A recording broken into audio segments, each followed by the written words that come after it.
இன்றைக்கி நம்ம ஒரு புது விதமான ஒரு பிரியாணி பண்ண போகிறோம். அதுக்கு நான் தேவையான பொருள் எடுத்து வச்சுருக்கேன். ப்ரெட்டு வந்து வெட்டி பொரித்து வச்சுருக்கேன் எண்ணெயில். காலிஃப்ளவரும் அதே போல் மசாலா போட்டு பொரித்து வச்சுருக்கேன். இது மீன் மேக்கரும் நார்மலாக தண்ணியில் ஊற வச்சு பொரித்து வச்சுருக்கேன். இதுக்கு தேவையான பொருள் நம்மளுக்கு எப்போவும் பிரியாணிக்கு போடுற மாதிரி வெங்காயம், தக்காளி, கருவேப்பிலை, கொத்தமல்லி, புதினா, 2 இலை, ஒரு எலுமிச்சைப்பழம், மசாலா ஐட்டம் வச்சுருக்கேன். மிளகாத்தூள், கரம் மசாலா, உப்பு, மஞ்சள்தூள், சோம்பு, கிராம்பு இது வச்சுருக்கேன். நம்ம செய்முறை பார்க்கலாம். பிரியாணி பண்ணுறதுக்கு ஒரு குக்கர் வச்சுட்டோம். இந்த பொரிச்ச எண்ணெய் இருக்குல்ல, அதுவே நம்ம கொஞ்சம் ஊற்றிக்கலாம். போதும். எண்ணெய் காயட்டும். கூட கொஞ்சம் நெய் விட்டுக்கலாம். காஞ்சிடுச்சு. இந்த சோம்பு இதெல்லாம் போட்டுக்கலாம்.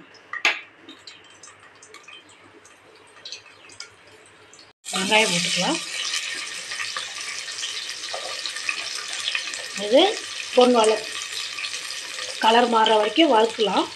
காலிஃப்ளவர், கருவேப்பிலை அதெல்லாம் போட்டுக்கலாம். மசாலா ஐட்டம்லாம் இப்போ போட்டுக்கலாம். இஞ்சி பூண்டு பேஸ்ட்டும் போட்டுக்கலாம்.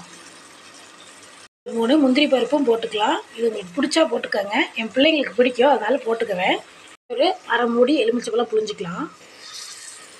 நல்லா கலந்துருச்சு. இப்போ நம்ம அரிசி கழுவி தண்ணி ஊற்றி வச்சுருக்கோம், அதையும் சேர்த்துக்கலாம். இது கூட 1 கிளாஸ் அரிசிக்கு 2 கிளாஸ் தண்ணி ஊற்றுங்க.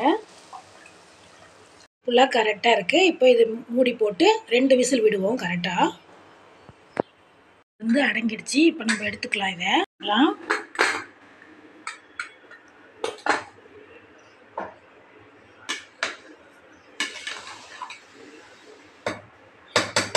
இது கூட இப்போ லாஸ்ட்டு நம்ம வறுத்து வச்சுருக்கோம்ல, அதெல்லாம் இதில் மிக்ஸ் பண்ணிக்கலாம்.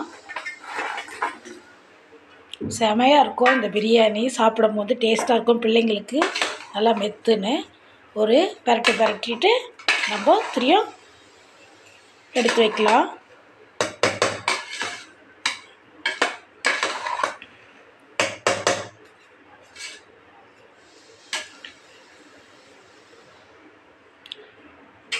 Bread biryani ready.